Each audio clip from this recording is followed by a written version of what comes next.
사순절 기간 묵상 시간을 갖도록 하겠습니다. 먼저 3월 둘째 주 소수비 선포를 다 함께 하도록 하겠습니다. 주님과 우리와의 관계는 나는 포도나무요 너희는 가지라. 그가 내 안에 내가 그 안에 거하면 사람이 열매를 많이 맺나니 나를 떠나서는 너희가 아무것도 할 수 없음이라. 요 15호. 우리가 힘써 지켜야 할 것은 모든 겸손과 온유로 하고 오래 참음으로 사랑 가운데서 서로 용납하고 평안에 맺는 줄로 성령이 하나 되게 하신 것을 힘써 지키라. 앱사 23. 사역함에 담대할 수 있는 자는 내가 내게 명한 것이 아니냐. 강하고 담대하라. 두려워하지 말며 놀라지 말라. 내가 어디로 가든지 내 하나님 여호와가 너와 함께 하느니라 하시니라. 수일구. 내 길이 평탄하고 형통하는 비결은 무엇인가? 이 율법책을 내 입에서 떠나지 말게 하며 주야로 그것을 묵상하여 그 안에 기록된 대로 다 지켜하라. 그리하면 내 길이 평탄하게 될 것이며 내가 형통하리라. 수일팔. 이번 주 말씀 하가다 5번 하겠습니다. 로마서 12장 1절 말씀입니다. 다 함께 하가다가 있습니다. 그러므로 형제들아 내가 하나님의 모든 자비하심으로 너희를 권하노니 너희 몸을 하나님이 기뻐하시는 거룩한 산 제물로 드리라. 이는 너희가 드릴 영적 예배니라. 롬 12:1. 그러므로 형제들아 내가 하나님의 모든 자비하심으로 너희를 권하노니 너희 몸을 하나님이 기뻐하시는 거룩한 산 제물로 드리라. 이는 너희가 드릴 영적 예배니라. 롬 12:1. 그러므로 형제들아 내가 하나님의 모든 자비하심으로 너희를 권하노니 너희 몸을 하나님이 기뻐하시는 거룩한 산 제물로 드리라. 이는 너희가 드릴 영적 예배니라. 롬 12:1. 그러므로 형제들아 내가 하나님의 모든 자비하심으로 너희를 권하노니 너희 몸을 하나님이 기뻐하시는 거룩한 산 제물로 드리라. 이는 너희가 드릴 영적 예배니라. 롬 12:1. 그러므로 형제들아 내가 하나님의 모든 자비하심으로 너희를 권하노니 너희 몸을 하나님이 기뻐하시는 거룩한 산 제물로 드리라. 이는 너희가 드릴 영적 예배니라. 롬 12:1. 아멘. 안녕하세요. 3월 12일 목요일 사순절 말씀 묵상 시간입니다. 오늘은 마가복음 4장을 간략하게 살펴보도록 하겠습니다. 12명의 제자를 부르신 예수님은 무엇을 하셨을까요? 예수님은 다시 바닷가에서 가르치시기 시작하였습니다. 자, 1절을 보겠습니다.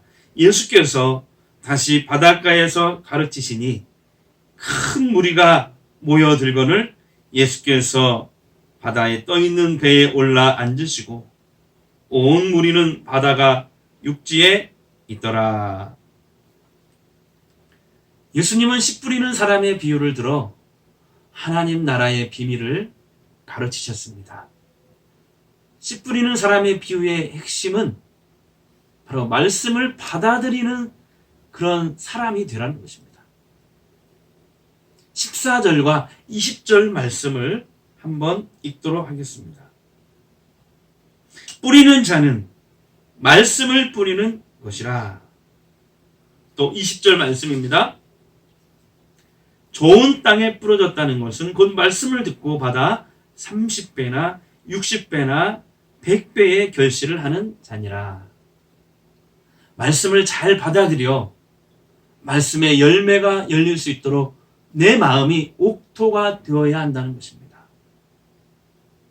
다른 말로 하면 딱딱해서 내 마음이 딱딱해서 또는 삐딱해서 말씀을 거부하는 길가 같은 마음이 되거나 과거의 상처와 응어리와 한 때문에 분노 때문에 뿌리를 내리지 못하는 돌짝박 같은 마음이나 또한 세상 염려와 유혹과 욕심에 끌려다니는 가시덤불 같은 마음을 버려야 한다는 것입니다.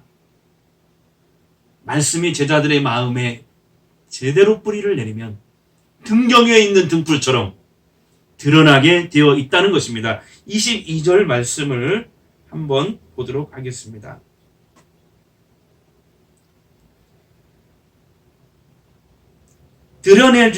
드러내려 하지 않고는 숨긴 것이 없고 나타내려 하지 않고는 감추인 것이 없느니라. 아멘. 말씀을 듣고 열매를 맺는다는 말씀은 말씀을 실천하여 세상에서 빛과 소금처럼 드러내며 살라고 하시는 것입니다.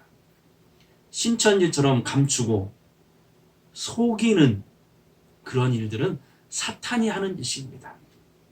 그리스도인들은 말씀을 잘 드러내고 실천하여 세상에서 선한 영향력을 끼치는 사람인 것입니다.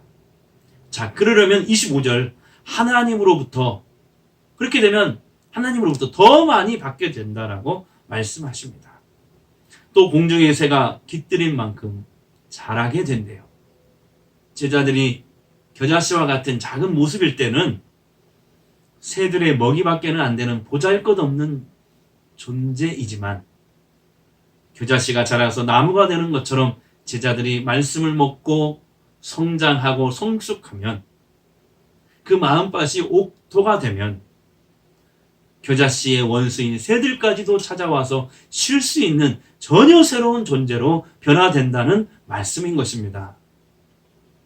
말씀의 나무가 자라서 열매를 맺으면 거센 바람과 파도를 다스리시는 예수님처럼 창세기 1장에 하나님이 원래 인간에게 주신 다스림의 사명을 잘 감당할 수 있는 존재로 변화될 것이라는 말씀이 되겠습니다.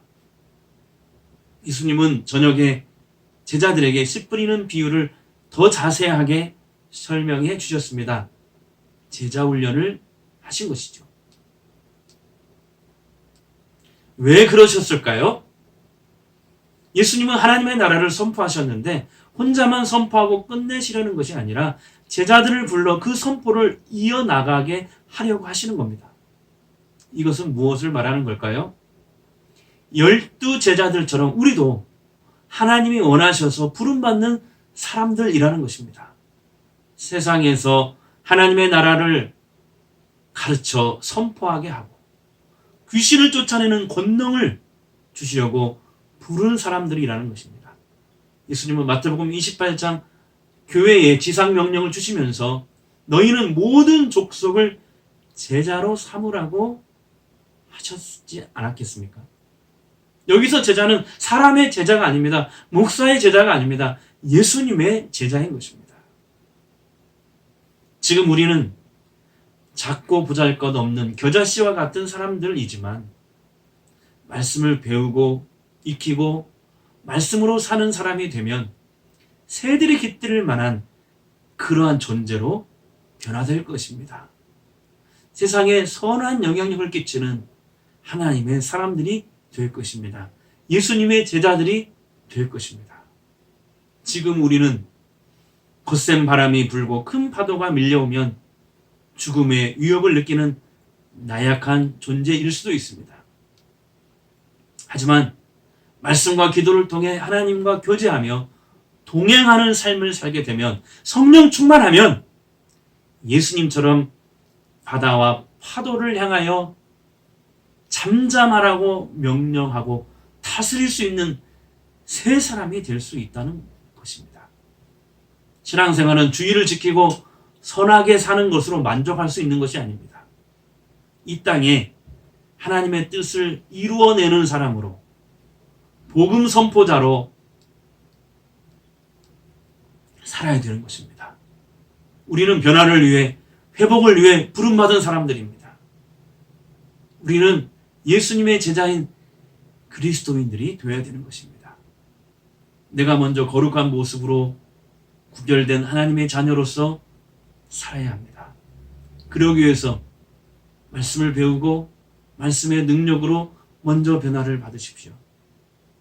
말씀을 배우고 반복해서 하가다 하시고 그 말씀을 어떻게 내가 구체적으로 내 삶 가운데서 실천하실 것인지 하베르 하십시오.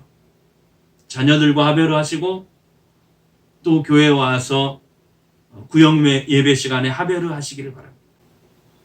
그렇게 내 마음이 옥토가 되어 세상에서 말씀을 실천하는 사람이 되십시오. 그럴 때 우리는 군중이 아니라 예수님의 제자들이 되는 것입니다.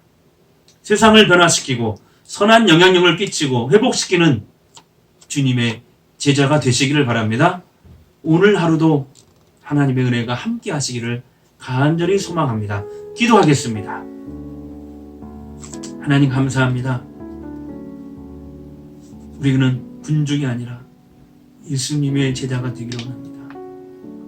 예수님께서 우리를 선택하시고 우리에게 세상을 살리라고, 세상을 회복시키라고, 세상에 선한 영향력을 끼치라고, 세상의 빛과 소금이 되라고 주님께서 저희들을 제자로 불러주시는 것을 믿습니다. 군중이 되지 않게 하시고 제자가 되게 주님 우리를 인도하여 주시옵소서. 우리의 마음밭이 옥토가 될 수 있도록 주님 역사하여 주시옵소서.